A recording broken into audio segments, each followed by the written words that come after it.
ओम शिवम दोस्तों, आप सभी का स्वागत है आपके अपने channel Kanvi blogs UP UK YouTube पर और Kanvi blogs UP UK official Facebook पर। तो दोस्तों, आज मैं आया था अजय भाई से मिलने के लिए। भोलेनाथ जी की कृपा से दोस्तों वो सब संभव हो गया जो मैं सोच के आया था। लल्लू भाई से मिल लिया, फिर उसके बाद करा मैंने झालमुरी का नाश्ता। झालमुरी का नाश्ता करते हुए थोड़ी सी बात करी झालमुरी बनाने वाले अंकल जी से। दोस्तों कसम से बहुत ही अच्छी झालमुरी बनाई थी और मजा ही आ गया खाते। तो नाम तो बताइए भाई। बात करी हमने देवराज गुप्ता जी झालमुरी भाई जी की कसम से। दोस्तों मैं आपको सच बता रहा हूँ, गुप्ता जी की झालमुरी खा के मजा ही आ गया। अंग अंग से पसीना निकल आया था, इतनी स्पाइसी बनाई थी, मजा आ गया था कसम से। इतनी स्पाइसी झालमुरी मैंने कभी नहीं खाई। फिर उसके बाद मैं आ गया था अपने होटल के रूम में। ये होटल के रूम से खिड़की से जो रास्ता दिख रहा है, रास्ता दोस्तों अजय भाई के गाँव की तरफ को जाता और मेरे मन में एक ही गाना चल रहा था, कब आओगे कब आओगे कब आओगे। पर लुल्लू भाई को ना आना था, ना लुल्लू भाई आए, बस वादा करा। ओम शिवम दोस्तों, तो मैं अपने रूम की चाबी लगा के ताला लगा के जा रहा हूँ रिसेप्शन में बात करने के लिए ओए रूम के, क्योंकि आज शाम के 5 बजे तक उठने का इरादा है। फिर उसके बाद अजय भाई की हमारी बात की हुई थी, उन्होंने कहा था टाइम मिलेगा तो मैं शाम को आऊंगा। मेरी बुल्ली ओझा से भी बात हुई थी, उसने बोला था भाई ठीक है शाम को दुर्गा पूजा में चलेंगे, वहां पे भी शूट करेंगे। और अजय भाई ने कहा था कि हो सकेगा टाइम मिलेगा तो मैं कल आऊंगा, कल आके वीडियो शूट करते हैं, आराम से बैठ के बात करते हैं। पर ना उन्हें आना था ना ही वो आए और हम बस केवल इंतजार ही करते रह गए। मैंने कई बार लुल्लू भाई को फोन करा, ना ही उन्होंने फोन उठाया और ना ही उन्हें उठाना था और ना ही उन्होंने उठाया। फिर हम चलते चलते आ गए। आगे मुझे एक टपरी दिखी जिसपे समोसे बिक रहे थे और मैंने समोसे खाए। इतने छोटे छोटे समोसे खाते दोस्तों मजा ही आ गया। समोसे ऐसे बने थे कि जिसे बोलते हैं पिस्टन पाड़ देंगे, वही वाले समोसे थे। पर दोस्तों अपने पिस्टन तो पहले से ही उखड़े हुए थे, क्योंकि लुल्लू भाई ने मिलने का वादा करा था और वो आके मिले नहीं। और हम चाय की सुस्ती के साथ जो है अपने उखड़े हुए पिस्टनों को दोबारा से एडजस्ट करने लगे। चाय पीते पीते समोसे खाते रहे और समोसे खाते खाते मजा ही आ गया। समोसे इतने बढ़िया थे कि दोस्तों कि मैं क्या बोलूं, आपको बता नहीं सकता। फिर मैं गया सामने, यहाँ पे दो कुत्तों की रेसलिंग हो रही थी, दोनों के दोनों आपस में लड़ रहे थे इलाके को लेकर। फिर उसके बाद एक इधर भागा एक उधर भागा। फिर मेरे वहां पे बैठा था टपरी वाले चाय वाले भैया से बात करी। यहाँ पे लोग बहुत ही अच्छे और बहुत ही कूल और काम थे, आराम से। जैसे कि मैं अनजान था पर मैंने उनसे बात करी तो उन्हें कोई दिक्कत नहीं, उन्होंने आराम से बात करी, मेरे सवालों का जवाब भी दिया और मुझे बताया कि मैं यहाँ पे क्या क्या देख सकता हूँ और किस तरीके से देख सकता हूँ। तो उन्होंने बताया यहाँ पे गीता ज्ञान मंदिर है जो कि शाम को 3:30 बजे खुलता है और उसके बाद यहाँ पे गीता के प्रवचन चलते हैं और शाम के 5:30 बजे मंदिर में आरती होती है। तो इस मंदिर में आरती में भी मैं आपको लेके जाऊंगा, आपको शामिल करूंगा। तो बोलिए जय श्री राधे राधे, जय श्री राधे राधे। फिर भाई जी से बात करने के बाद थोड़ी देर बैठने के बाद वहां पे 2-4 कप चाय के पीने के बाद मेरा दिमाग हो चुका था खराब, क्योंकि धूप भी बहुत हो रही थी, गर्मी भी बहुत हो रही थी। लुल्लू भाई का कहीं कोई अता पता नहीं था, ना ही वो फोन उठा रहे थे। तो मेरे मन में आशंका तो होने लगी थी कि शायद भाई आज बहुत ही ज्यादा बिजी है, इस वजह से शायद वो आएंगे नहीं। और वही हुआ, ना ही उन्हें आना था ना ही वो आए, जैसे मैंने आपको पहले बताया था। पर यहाँ पे इन भैया जी से, यादव जी से बात करके बहुत ही अच्छा लगा। इन्होंने काफी प्रेम पूर्वक हमसे बात करी और हमें काफी सारा ज्ञान दिया। और इनसे इन्हीं ज्ञान की पुड़िया को लेने के बाद हम जो है वापिस चल दिए अपने रूम की ओर। और रूम की ओर चलते चलते दोस्तों मैंने फैसला करा क्यों ना मंदिर के बाहर से ही दर्शन कर लिए जाए। और मंदिर के बाहर से दर्शन करके माथा टेकने के बाद में वापिस चल पड़ा। और रास्ते में मैंने दोबारा ले लिए दोपहर के खाने के लिए अपने लिए समोसे और जलेबी को लेके मैं चल पड़ा अपने और जो मेरा ओयो रूम यहाँ पे सामने ही था। तो दोस्तों इस तरीके से मेरा एक दिन कटा था। मैं बहुत इच्छा थी कि शायद मैं मिल पाऊंगा, दोबारा मिल पाऊंगा, बना पाऊंगा, क्योंकि बात तो हमारी ऐसी ही थी। प्लान हुआ था कि बैठेंगे बात करेंगे और फ्यूचर प्लान करेंगे, किस तरीके से कोलैबोरेशन कर सकते हैं या कुछ हो सकता है। इन सब बारों में बात होनी थी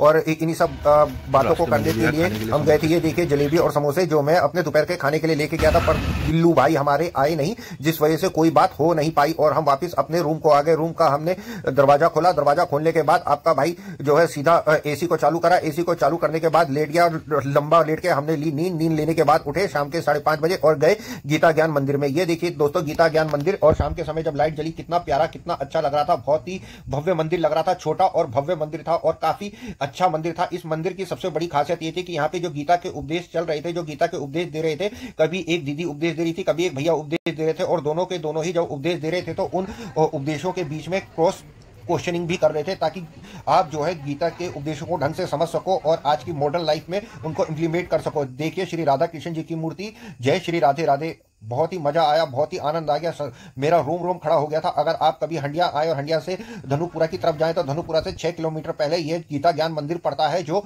बहुत ही अच्छा मंदिर है। आप कुछ समय रुक के यहाँ पे जरूर गुजारिएगा। मैं सच बता रहा हूँ, आपको भी आनंद की अनुभूति होगी और कुछ नया ज्ञान प्राप्त होगा, कुछ सीखने को मिलेगा। फिर वहां पे हम हुए श्री राधे कृष्ण जी की आरती में शामिल, और आरती में शामिल होकर कसम से दोस्तों मेरा रोंगटा रोम रोम खड़ा हो गया था, रोंगटे खड़े हो गए थे। बहुत ही आनंद आया, बहुत ही लाउड साउंड के साथ आरती हुई और आरती करने में मजा ही आ गया। सारे भक्तजन जो है आरती कर रहे थे और हम अपना कैमरा भी चला रहे थे और आरती भी कर रहे थे।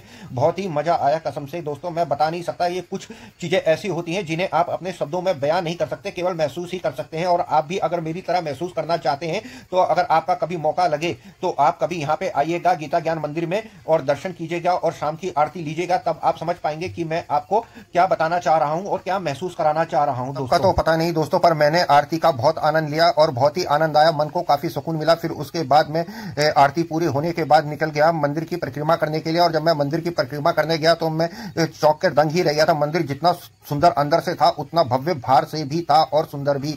और छोटे छोटे से चारों कोनों में जो है छोटी छोटी मूर्तियां रखी हुई थी, छोटे छोटे टेम्पल बना रखे थे। बहुत ही अच्छा छोटे से एरिया में बहुत ही सुंदर, बहुत ही प्यारा मंदिर। और उसके ऊपर सोने पे सुहागा जो था वो तो गीता के प्रवचन थे और उसमें भी सोने पे सुहागा था। उन प्रवचनों पे क्रॉस क्वेश्चनिंग करना, उन क्रॉस क्वेश्चनिंग के माध्यम से तो दोस्तों जो है वो लेवल था वो एकदम अपर लेवल ही बन गया था। मैं बता नहीं सकता दोस्तों कितना आनंद आया। दोस्तों मैंने कुछ नज़ारे अपने कैमरे से कॉपी करने की कोशिश करे थे ताकि आपको भी मंदिर के चारों तरफ का दृश्य दिखा सकूं। शायद मैं आपको पूरी तरह दृश्य दिखा पाऊंगा। ये शेरा वाली माता जी का मंदिर था, फिर मैंने उस पर थोड़ा सा फोकस करा, फिर उसके बाद चल दिया और मेरा ही नज़र मंदिर से हट ही नहीं रही थी। इतना छोटा इतना प्यारा मंदिर मैंने कभी नहीं देखा और लाइटिंग जो है उस पर 4 चांद लगा रही थी। फिर मंदिर की परिक्रमा करते करते मैं चारों तरफ से उसकी नक्काशी को कोशिश कर रहा था कि जितना ज़्यादा हो सके उतना ज़्यादा कैप्चर कर लूँ ताकि आप लोग भी इसके पावन दृश्य को देख सके और इसका आनंद ले सके।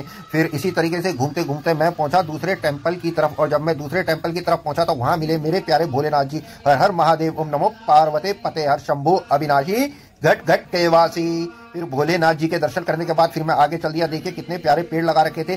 पेड़ों के साथ साथ जो संगमरमर का और जो पत्थर लाल पत्थर का काम हो रखा था मंदिर में वो बहुत ही बेहतरीन था। उसके ऊपर जो लाइटें लगी थी उसे तो कहना ही क्या, एकदम मुंह से निकाल रहा था सुभान अल्लाह, एकदम ऐसी वाली फीलिंग आ रही थी। बहुत ही जबरदस्त मजा आ गया। फिर ये माता सरस्वती जी का मंदिर था। फिर माता सरस्वती जी के मंदिर के बाद फिर मैंने अपनी परिक्रमा को चालू रखा। पर दोस्तों यकीन मानिए मैं रुक नहीं पा रहा था बार बार मंदिर को शूट करने से। फिर ये राम जी का दरबार, जय श्री राम जय जय राम। फिर उसके बाद में दोबारा मंदिर में अंदर आया, प्रसाद लिया, आरती ली।